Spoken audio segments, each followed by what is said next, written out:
நான் பெருந்தலைவர் காமராஜரை பற்றி பேசப் போகிறேன். இந்தியாவில் தலை சிறந்த அரசியல் தருகளில் ஒருவரான பெருந்தலைவர் காமராஜர் தமிழகத்தின் முன்னாள் முதலமைச்சர் ஆவார்.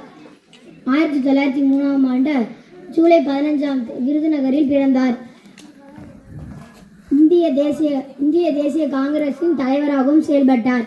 எளிமை, நேர்மை மற்றும் மக்கள் நலம் சார்ந்த தொலைநோக்கு சிந்தனைகளுக்காக கல்வி வள்ளல் என்றும் தென்னாட்டு காந்தி என்றும் போற்றப்படுகிறார். இவரது ஆரம்ப வாழ்க்கை விருதுநகரில் குமாரசாமி நாடார் சிவகாமி அம்மாள் அவர்களுக்கு மகனாக பிறந்தார்.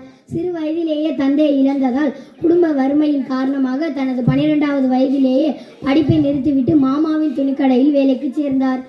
இளைஞராக இருந்தபோது இந்திய விடுதலை போராட்டத்தில் தீவிரமாக ஈடுபட்டார். ஒத்துழையாமை இயக்கம், உப்பு சத்தியாகிரகம் போன்ற பல போராட்டங்களில் கலந்து கொண்டு பல ஆண்டுகளுக்கு சேவையாகவும் அனுபவித்தார். சிறையில் இருந்தபடியே விருதுநகர் நகராட்சி தலைவராகவும் தேர்ந்தெடுக்கப்பட்டார். தேசத்திற்காக தன் வாழ்நாள் முழுவதையும் அர்ப்பணித்த பெருந்தலைவர் காமராஜர் ஆவார். 1975ஆம் ஆண்டு அக்டோபர் 2ஆம் தேதி காலமானார். இவருடைய பிறந்த நாளை கல்வி வளர்ச்சி நாளாக கொண்டாடப்படுகிறது. நன்றி.